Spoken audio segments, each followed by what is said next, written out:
చనిపోయిన రావణుడు మళ్లీ బ్రతికి వస్తాడు అని మీకు తెలుసా?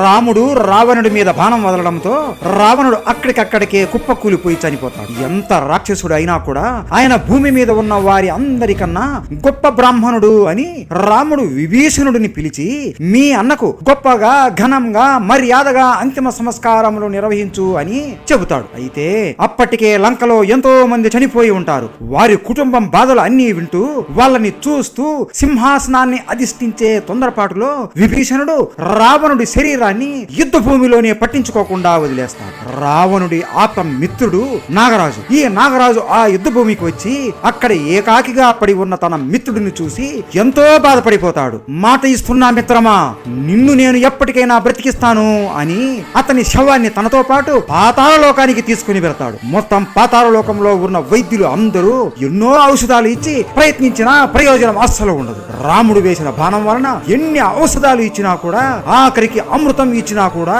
రావణుణ్ణి బ్రతికించలేకపోతారు. వైద్యులందరికీ ఇక ఏం చేయాలో తెలియక నాగరాజుకు వెళ్లి చెబుతారు. ఎప్పటికైనా ఈ రావణ మృతదేహానికి ప్రాణం వస్తుంది అని.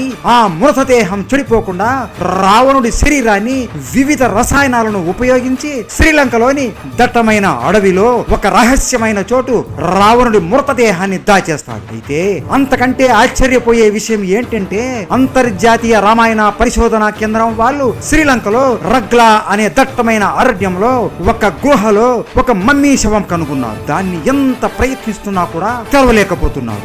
రావణుడి శరీరాన్ని కాపలా కాస్తూ ఎన్నో నాగుపాములు ఆ పెట్టెలో ఉన్నాయి అని భావిస్తారు. ఈ పురాతన మమ్మీ 18 అడుగుల పొడవైన శవపేటిక. ఆ శవపేటికను తెరవకుండా నాగబంధన చేసి ఉంది. ఇప్పటికీ ఇది శ్రీలంకలో ఉన్న ఒక మ్యూజియం లో ఉంది అని చెబుతారు. శ్రీలంకలో ఉన్న ప్రజలందరూ ఈ మమ్మీ రావణుడిదే అని ఇప్పటికీ భావిస్తున్నారు. మీరు ఇది నమ్ముతారా? రావణుడు ఇప్పుడు బ్రతికి వస్తే ఏం జరుగుతుందో మీరే కామెంట్ చేసి చెప్పండి. అందరూ చెప్పండి. జై శ్రీరామ్.